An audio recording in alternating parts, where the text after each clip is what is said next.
Richard, what we're talking about here, the kinds of actions undertaken in Syria, speak directly to the kind of experience and knowledge that you have.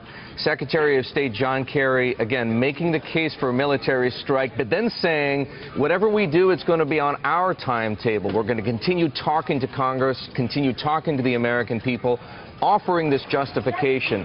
How does one determine whether this was a successful speech or not?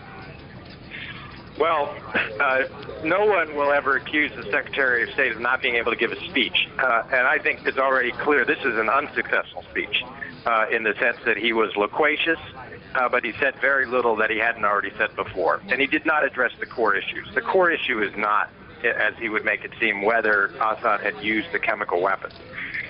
Let's just stipulate that, though assurances are not convincing to everyone. The core issue is, what is the purpose of U.S. military strikes against the Assad regime, and with what partners do we carry it out, and under what legal justification? And I respectfully disagree with my friend Peter that this would have helped David Cameron in the parliamentary debate, because in fact there's very little that Secretary Kerry said today on the circumstances in Syria on the ground that he did not say on Monday. He gave the world his assurances that Assad had done this, and it was a heinous act, and today he repeated those assurances with very little additional information, frankly. So I think this is, the administration is not sure what to do on the Friday before Labor Day, and by the weekend they're going to have to find a spokesman, maybe Secretary Kerry again, who can actually answer the real questions that we face in this very difficult strategic situation we're in with Syria right now. Richard, is it possible, though, would it have been possible for the Secretary of State to explain exactly what would be accomplished with a military strike? He did say that ultimately the solution is at the negotiating table, that the U.S. does not want to be dragged into another war. He said the American people are tired of war, and of course they are. And then he tried to frame it in terms of national security. He said the security of our country, which seems to be, to me anyway, to my uneducated ear, a slight departure perhaps from what he was saying earlier in the week, you know, when he was trying to build an international coalition.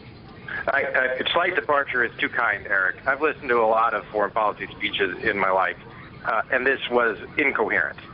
And it did not lay out clearly what he was trying to say, other than that Assad is a brutal dictator who used chemical weapons against his own people. He was not clear about the objectives. He was not clear about the relationship between military action and a diplomatic solution.